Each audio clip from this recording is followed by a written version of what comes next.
Dodge Media Productions is a proud sponsor of Xpose Hope, a 501c3 organization dedicated to showing the members of the adult entertainment industry that regardless of where they are at, they are cared for. Xpose Hope provides gifts, resources, and time to individuals without judgment. Dodge Media Productions is committed to helping Xpose Hope to reach their goals of ending trafficking. You can support their efforts by donating today. Follow the link in the show notes. You're listening to Dodge Movie Podcast. Your hosts are Christy and Mike Dodge, the founders of Dodge Media Productions. We produce films and podcasts, so this is a podcast about films. Join them as they share their passion for filmmaking. Welcome back, everybody, to the Dodge Movie Podcast. This is episode 140, and we are talking about the 1983 film Trading Places. This was directed by John Landis, who also brought us the 1978 Animal House, woo woo, Eugene Pride, and 1980's Blues Brothers and 1983's Twilight Zone. We also talked about John Landis in June or July when we had Dustin Morrow on, and he was talking about his yuppie films. He directed one of those that is slipping my mind right now. John Landis did, not Dustin. Yes, John Landis did, yes. But Dustin talked to us about it. Correct. Yes. Okay. It stars Eddie Murphy, Dan Ackroyd, Jamie Lee Curtis, Ralph Bellamy, and Don Amici. The DP was Robert Painter, who did 1980's Superman 2 and 1983's Superman 3 and 1986's Little Shop of Horrors. He was busy in the 80s. He was. The writer for this film is Timothy Harris, who did one of your, I don't know if this is a favorite of yours, but Falling Down in 1993. Oh, yeah. Would you call it a favorite? Or No, but it is certainly a good film and a noteworthy film. Yes. And actually there were two writers, Timothy Harris and Herschel Weingrod, and they both were part of Falling Down in 93. The previous writer, Timothy, was also wrote 2009's Astro Boy, and Herschel wrote 1988's My Stepmother is an Alien. Gina Davis. Yes. And Goldblum? I believe so. Yes. The synopsis for this film is a snobbish investor and a Wiley Street con artist find their positions reversed as part of a bet by two callous millionaires. Or they were brothers. They were brothers. Yeah, the Duke brothers. Yeah. Okay, I have 3 taglines for you to choose from. All right. The first one is, they're not just getting rich, they're getting even. Okay. So speaking of the investor and con artist. Right. Some very funny business. Not so much. Okay. Take 2 complete strangers, make one of them rich and the other one poor. Just watch the fun while they're trading places. From a marketing perspective, that definitely... So I think it's a little too wordy. I captures- go the first one, I think, is probably your best bet there. Yeah, they're not just getting rich, they're getting even. Mm-hmm. Eddie Murphy was only 21 years old when he made this movie, which when you think about it, is so young. That is insanely young. Right? I mean, when I saw this, I was much younger than him. I was like, 12? So to me, he just seemed like a grown up. Right. But 21 is just, that's a baby. Okay, so this film was made when? 83. Let me make sure. But So he was born 83. in 62. So that means that, was he like 24 for Delirious? Is that right? I would have to look up Delirious. But again, yeah. Well, no, I'm just saying at that era, I would have thought he was in his 30s. He's serious. Yeah. I know. Of course, we didn't see him in person, so we didn't know. He's a fellow of shorter stature and smaller build. I think he's average height. Well, I hope so. Because in this movie, he doesn't. Maybe they cast a lot of big burly guys to stand next to him. Okay. Ralph Bellamy, as we talked about very early in when we started the podcast. Oh, Bellamy. Became known. He was you should explain this because you know it better. Yeah. The Bellamy is a shorthand for the guy in the romantic comedy who has nothing wrong with him. He's just not right for Meg Ryan. Right. Right, the lead. Correct. So you like him. He's not an ass or anything. He's just not right for her. And so you kind of feel for the guy because he doesn't belong with the girl. Yeah. So I believe it was his first movie that he portrayed the role that gave that nickname of A. Bellamy. Right. And I think he maybe played it more than once is why Billy Murnett coined the phrase. Right. I think. And this was his last film. Oh, bookend. Yeah, right? Yeah. And we've talked about it. I will say, also, I think his character, Bellamy's character, is Randolph, the older brother. Yes, it is. And I think he had the better agent because that character is more redeemable. Mortimer is pretty universally evil. Mm-hmm. Well, he's the one in the bet that is rooting for them to succeed, I think. Or, I mean, rooting thinks that you can redeem someone. He's betting that they can, quote unquote, redeem. Right. And he has the line, "Mother always said you were greedy," which you can tell he means that as an insult. And then Mortimer, played by Don Amici, says she meant it as a compliment. So we see that Randolph is a bit of an oddball in his family. He's not quite as money obsessed as the rest of them. And this film was kind of a little bit of a second jumpstart for Don Amici. He hadn't been in a film since 1970 called Suppose They Gave a War and Nobody Came. And he had been doing some television guest appearances, but this movie really re-jumpstarted his career, and he returned to theatrical films, including he got the Academy Award for Best Supporting Actor for Cocoon. I was going to say, I associate him most with Cocoon. Yes. Yeah. So that's kind of exciting. That's one of the good things we can hang our hat on this movie. We'll talk about in a little bit some of the more troubling things. Right. Yeah. We have a lot under the couldn't be made today category. We do. In 2010, as part of the Wall Street Transparency and Accountability Act, which was to regulate the financial markets, a rule was included which barred anyone from using secret inside information to corner markets, similar to what the Duke brothers tried to do in this movie. And since the movie inspired this rule, it has since become known as the Eddie Murphy rule. Well, good for Eddie. I know. I would consider that a feather in my cap if... Right. An act was made and named after, if it was a good reason, like if I was the reason they had to create the rule to prevent other people from doing things wrong, that wouldn't be so cool. But and I would say anybody who believes that had any effect on insider trading, send me your credit card and PIN number. Okay, my last little bit of trivia, and then you can kick us off with your pickup line, is according to John Landis, Jamie Lee Curtis was a hard sell for Paramount. He told this story. They didn't believe that she could carry be in a film and be kind of in this top billing because all she had done previous was horror films. And Landis kind of said, nope, I want her, make it so she's the actress for me. So she credits John Landis for her career because after all of the horror films, she did this, and then she got the string of other hits in the 80s. And then, she has a huge career right now. So she credits John Landis for kind of helping her out of that trope of horror films. This is like a year or two before A Fish Called Wanda, I think. That was a comedic role. Yes, and John Cleese saw her in this and appreciated her comic timing and wrote the part for her in A Fish Called Wanda. So that's further evidence of Landis being a huge part. Okay, I have a bit of trivia for when we get to Can't Be Made Today, but I think you should kick us off and we'll start talking about other aspects of filmmaking in this film, Trading Places.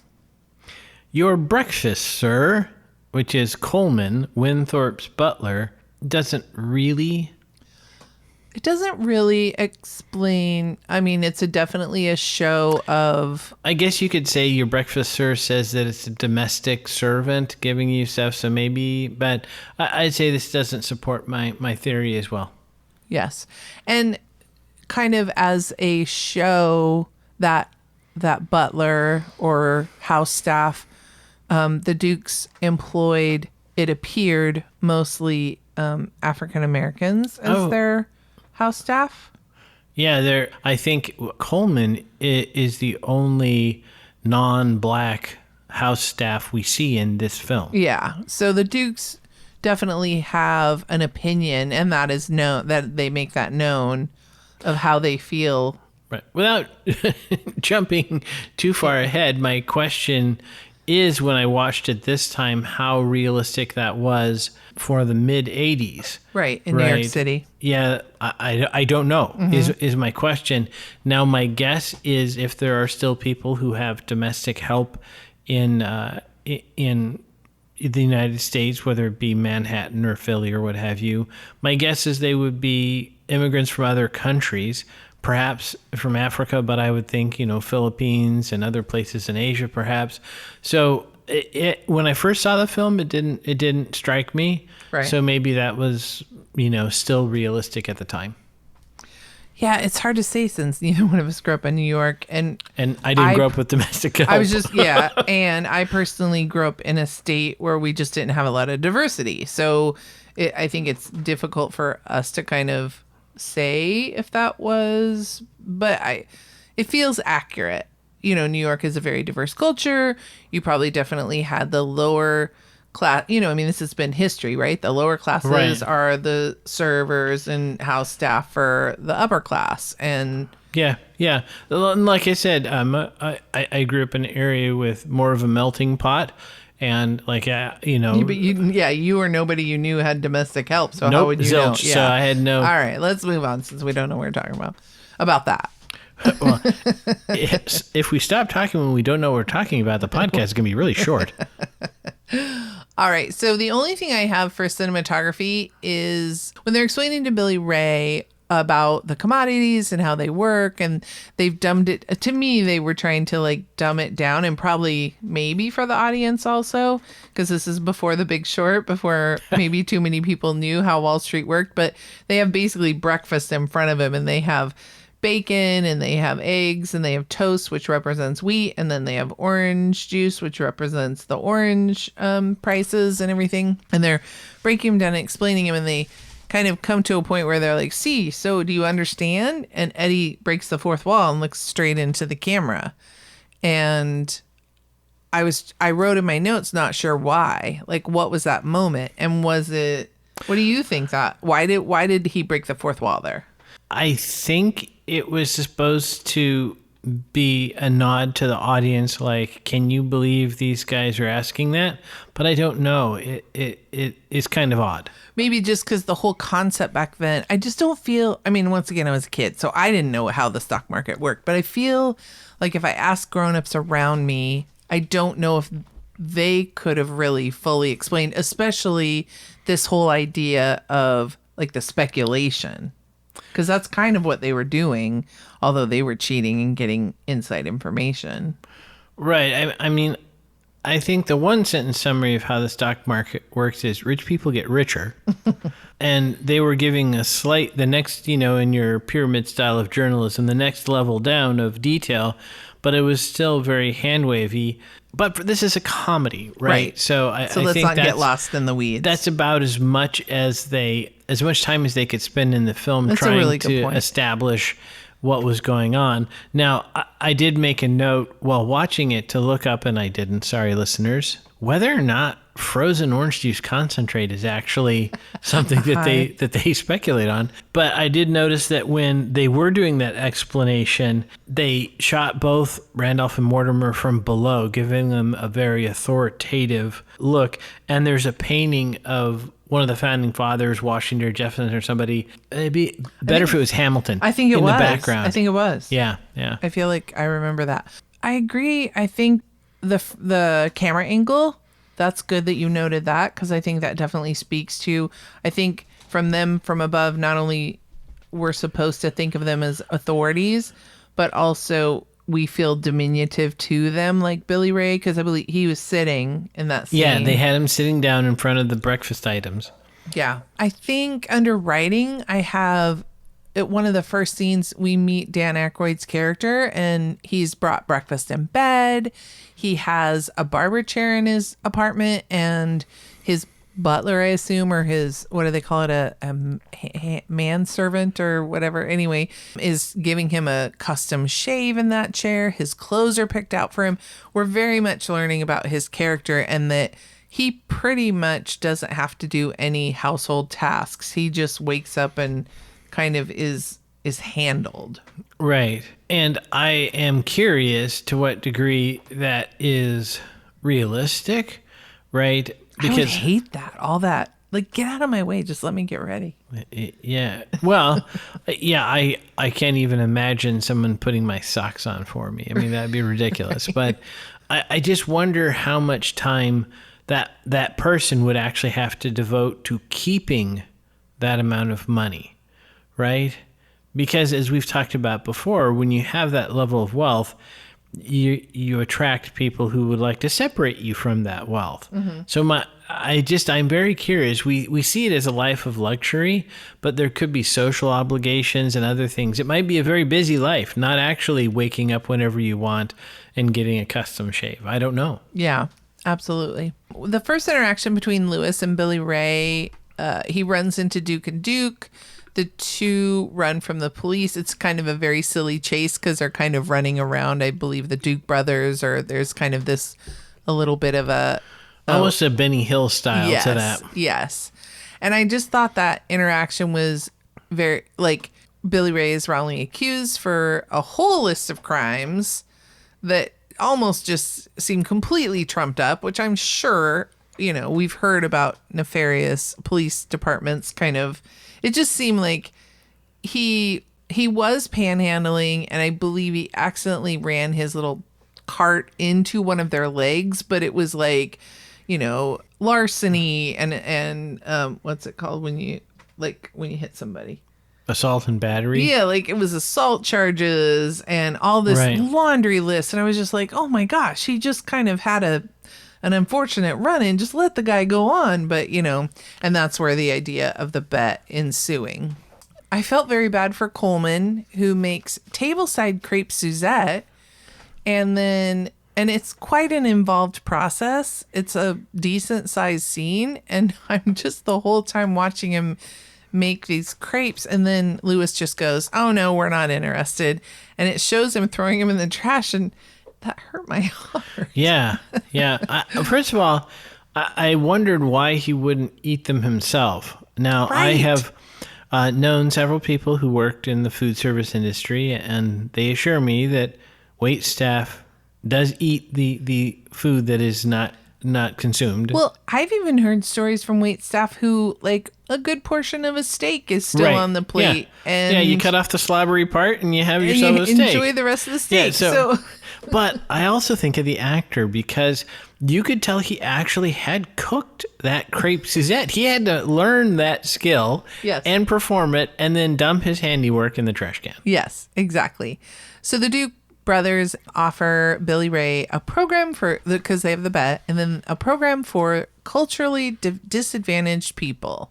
And I love it. Billy Ray leans forward to ask the black driver, the chauffeur, what's going on? Is this legit? What's happening? Right. If he had the verbiage. Am I being punked? So anyway, the rest of the movie ensues. You guys know how it goes.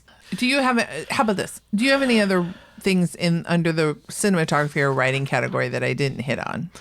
Well, in case our listeners were not familiar with this film, it is a comedy made in the 80s, so that means that there must be at least one scene of gratuitous boobs. However, Landis was not satisfied. He's an overachiever. There were 2 scenes of gratuitous boobs. The cinematography was pretty straightforward. The only real note that I have outrageous is there's an aerial shot of a sailboat at the end of the film. And this is before drones, so they had to get their helicopter out. Right. So speaking of the topless scene, Jamie Lee Curtis told People magazine in March of 2022 that she knows she looked good, and she entered the scene fully aware of what was, entailed in the scene. But having done it was quite a source of much embarrassment for her afterwards. She said that she was 21 years old, much like Eddie, and the part required her character Ophelia to take her dress off. Did she like doing it? No. Did she feel embarrassed that she was doing it? Yes. Did she look okay? She said yes. Did she know blowhard self-interview? Yeah, I heard that. Did she know that what she was doing? Yeah. Did she like it? No.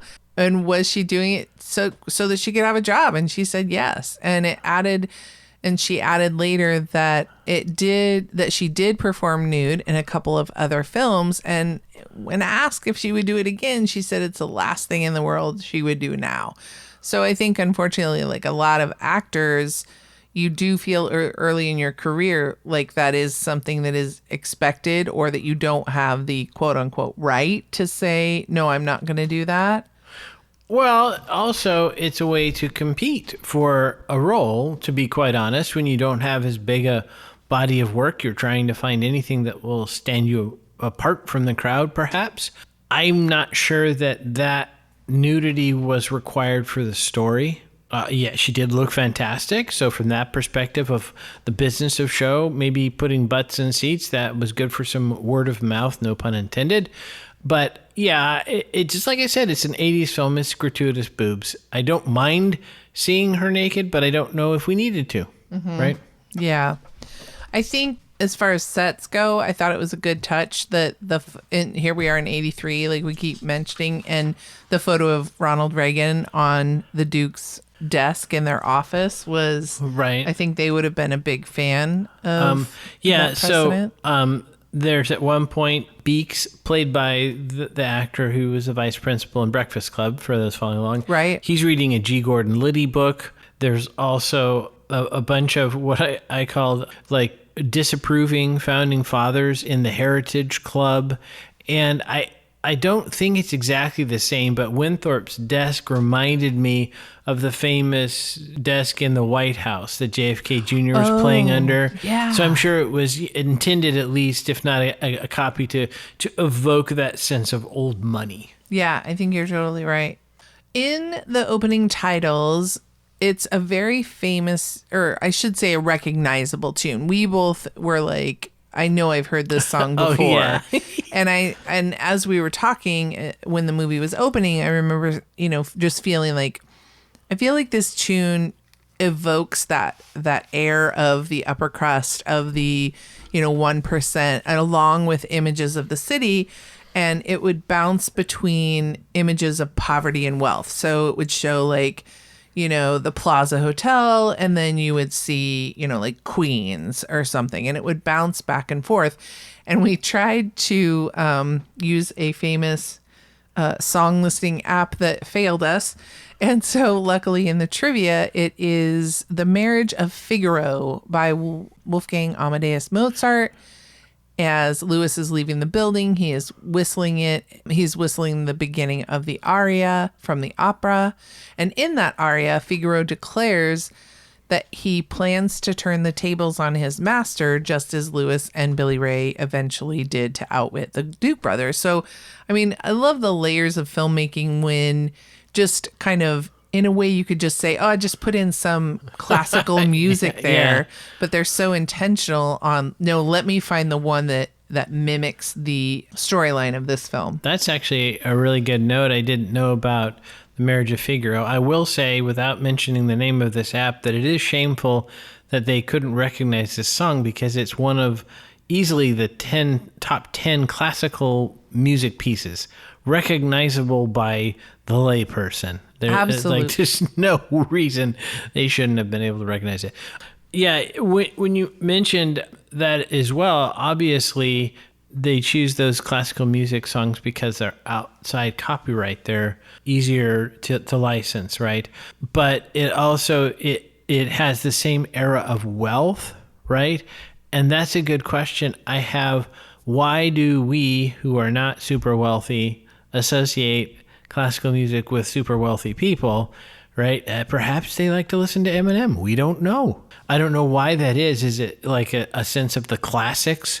Like they have the leather-bound books in their library, you know, like, oh, they don't actually read all that stuff, but it's kind of the trappings. I don't know. Yeah. When we picked this film, I will just say I was picking it from my 12, 13-year-old memory of it. The idea of the low class getting one up on the upper class. It also fit within our theme for the month. And it wasn't until we watched this film that we realized, holy cow, there is a ton of just downright racist, horrible things in this film. So we'll go through them under our category of could not be made today, or it would need a heavy rewrite if it was. Because I think the spirit of, you know, the little guy getting one up on the big powerful dudes is an inspiring storyline and theme, but we clearly don't condone a lot of what happens. Yeah, and the filmmaking, storytelling aspect.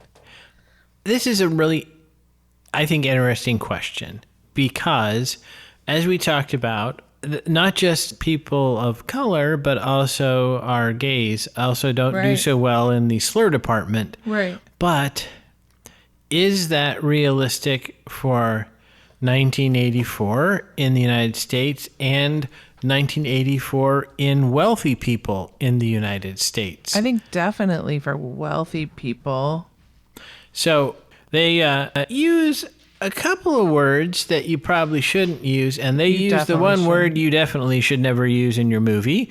And I think it's consistent with the character, though. As I mentioned before, Mortimer, or which one's the Don Amici character? Mortimer is Don Amici. Yeah. He is not a good person. So no. I believed that he would use that language. But then Eddie Murphy uses some slurs for gay people and has a general, I would say, kind of, he expresses a fear of gay folk that was, I think, realistic in that era, at least in terminology. Mm-hmm. I noticed it, but I can't excuse the filmmakers because there was a credit for big black guy and even bigger black guy. Yeah, and all actors, regardless of race, gender, orientation, they like to have a character named Kevin, not just random guy. So I don't see that there was any reason that it couldn't have been Kevin and Mark, right?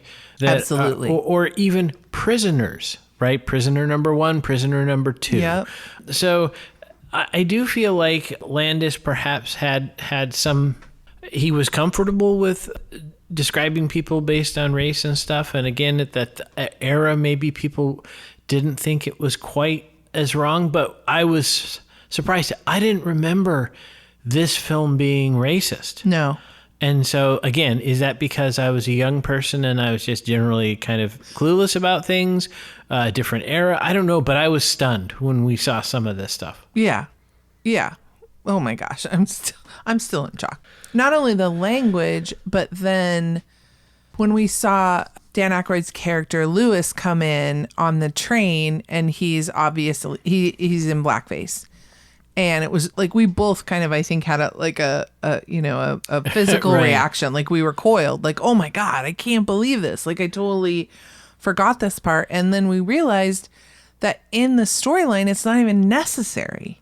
Right. Because Jamie Lee Curtis is portraying kind of your, I guess, stereotypical Swedish girl. She's got the little Dutch girl outfit. She put her hair in braids. I think she's in Lederhosen. Yeah. And Coleman comments, like, if you're Swedish, why are you wearing German? Yes. So they're kind of making fun of the stupid, costume. Yes. But so Lewis could have been another German guy, which would not have been as... Right. Wouldn't have been as... Well, he could have been an American guy. Right. Right. He just needed to know Eddie. But they put Coleman into a priest garb and had him do the over-the-top Lucky Charms Irish accent and be drunk. So the Irish didn't get away free either in this one, right? And then, not to harp on this, but they have this bit where Clarence Beeks, the bad guy, goes undercover as a gorilla, and the male gorilla has his way with Mr. Beeks. And to me, there was an undercurrent there, again, of the fear of the gays. And so there was a lot of it that felt to me very adolescent. Yeah. And maybe because I saw it when I was an adolescent. Right. It landed and I didn't notice. Right. Yeah, no, that's a really good point, that it had to have been not okay. It was not okay when, Al Jolson wore a blackface in The Jazz Singer in like the 20s and 30s. It wasn't okay in 1993 when Ted Danson wore blackface to his girlfriend Whoopi Goldberg's roast. Like, we knew it wasn't okay in 83. Yeah, that's the thing to me. When Al Jolson did it, I mean, I wasn't alive back then, so I can't comment. But I definitely think by 83 we should have known better. I think, well, you brought up Danson, which was admittedly 10 years later, but still, I think everyone was stunned. Yeah. I would argue even people like Ricky Gervais, who are known for incredibly edgy humor, would have said, "Oh, that's not funny." Right. Like, let's not do that. So, but in this film, I struggle to see the reason for that, other than, like I said, I mean, I guess a certain style of comedy, adolescent boys maybe think it's funny. I don't know. Right.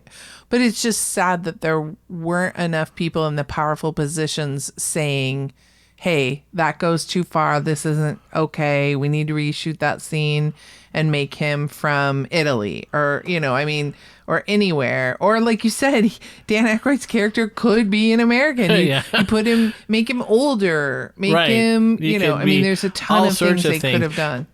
Although, as I stop and think about it, the fact that he's a Rastafarian, well, maybe he should just been a stoner. Right, but he could have been, like you said, and he could have been a surfer dude or something that was kind of a stoner. Yeah. And then when I read in the trivia that at around an hour and 40 minutes into the film, Winthrop and Valentine arrive, which is Lewis and Billy Ray. They arrive to the World Trade Center, and he's walking in, and he says, in this building, it's either kill or be killed. And this line has been removed from some television broadcasts after 2001 out of respect for the victims of the September 11th, 2001 terrorist attacks. And I was like, wait, they took out this line, but they don't take out like the scene in the train car with this egregious blackface or the N-words that you talked about and the F-words. Like, it's just, I cannot believe that that's the thing that we censor if we're going to choose. And this film doesn't have a reputation as being that edgy, which I would have thought, it may have. So Sacha Baron Cohen's Borat, I think, is probably more known for being inappropriate than this film. And I would argue that it's not, right? So that's, to me, it was kind of odd that neither one of us remembered this film as being that bad, super outrageous. Yep. And look, I mean, it's art and it's comedy. Like, it's hard for me to say that Landis at that time couldn't do this film. That's a weird position, but I certainly think it should have been extremely notorious, right? You would think. You would remember. Like, for example, we were talking the other night with the family, and somebody had forgotten the Mickey Rooney character in Breakfast at Tiffany's. Right. And everyone else at the table were like, oh, no, we know that scene. Right. And so, like you said, we were surprised by ourselves that we did not remember. Right. And sadly, that could be that at that time, we were children. Yeah. So I give us a little bit of a pass there, but we weren't as evolved as humans. Well, I mean, I feel like somebody should have been, though. Well, it's like I said, I have a hard time judging people 40 years ago by current, standards of what's appropriate. So perhaps at the time it wasn't considered that edgy. but I find it odd that it wasn't, right? Yeah, I mean, just exactly. looking back on it, I'm like, how could this have not been a talking point? Like, oh, I can't believe how edgy this was, how much race stuff was in there, right? it's And I really- would think the black community at the time, maybe they I'm were saying sure like, they had a problem with it. yeah, you would think they would look at this and say, but And much like Jamie Lee not being comfortable to say like, hey, does she have to be topless? My first thought was, well, was Eddie okay with it? And then when I found out he was 21, I thought, well, that's unfair to put it on him and to say Right, he's like, just trying well, to if he probably signed break off into the on movies. it, but he wasn't in the power position in this movie. He was grateful to have a job and probably not one to. well, again, if he had said, I have a problem with some of these parts of the script, they'd say, thank you very much, Mr. Murphy. We'll let you know. Right, we're gonna go call Right. Richard Pryor. Yeah, exactly. I mean, exactly. just to be honest, No, I know. that's I agree with what you. would have happened. And he has said in the past, they're just movies. And I mean, he made the clumps, so he's not Orson Welles. But so like I said, it's real hard for me to say you can't make a comedy that's edgy, but wow, This is I was way too stunned. much. Yeah. Way too much. Yeah. This was real. It's difficult to watch with our current sensibilities, right? Alrighty. Was there any head trauma in this film? There was a fair amount of head trauma. Mortimer beats Billy Ray about the head and shoulders while Billy Ray's begging as part of his, he got his little knee cart thing. Then Billy Ray runs into Winthorpe and knocks him down. Clarence Beeks throws a passerby down on the sidewalk. Nice guy. He then pistol whips the gorilla, which is really Jim Belushi in costume. And then the real gorilla hammer fists Clarence Beeks. So a decent amount of head trauma. Yeah, boink. How about a smoochie? Smoochie, smoochie, smoochie. Yes, Winthorpe and Ophelia kiss at the train station. Aw, true love. True love. And we mentioned a show first. Was there a driving review? Well, there's basically 3 rich people cars, right? So we see that Winthorpe, played by Dan Ackroyd, drives a black Mercedes-Benz 600 four-door sedan. And so that says that it's functional wealth, right? Because it's a relatively new vehicle. Mercedes is a decent maker. But the Duke brothers, they have a black 68 Rolls-Royce Phantom. And so not only is it older, but it's substantially less functional. It's really just a rolling living room because they're rich guys and they don't have to worry about that. And then Penelope has a 76 Cadillac Fleetwood limousine. So that shows that she's got some money, but she's not really playing quite at that level. So again, they inform us about the characters with their choice of ride. Right. And those Duke brothers, they had a computer in the car that was tracking the stock prices. How realistic was that? I think not in the slightest. Okay. I was like, I don't think in 1983 we had this ability. We barely had mobile Desktop. phone technology. We certainly did not have Wi-Fi Yes. or satellite technology. Yes, Yeah. thank you. All right. Shall we go to the numbers? Let's go to the numbers. Alrighty. This film, like I said, came out in 1983, had a budget of $15 million. Domestically, it made $90 million, so that it was a huge hit. Adjusted for today, that would be like a film making $302.2 million. It got a 7.5 out of 10 on IMDb. Critics love this movie. They gave it a high B at 88%, and audiences followed suit at 85%. So I think people have memories of this film as being funny. And like I said, I think that the quality of the one-upsmanship or the, kind of getting one over on the people in power is what makes this. Because when people saw that we were talking about it, they got really excited. So I think it has fond memories for those of us who maybe watched it that first time in 1983. It's just under 2 hours at an hour and 56 minutes. It is rated R. It is a comedy. It did win a couple of awards. Jamie Lee Curtis won the BAFTA for Best Supporting Actress. And Eddie Murphy won an NAACP Image Award for Outstanding Actor. So that is ironic that even at the time, I would think the NAACP would have had a problem with this scene, but definitely wanted to give one of their own, a nod to say you did well. You were very funny in this film. Especially at 21. That's impressive. Yeah.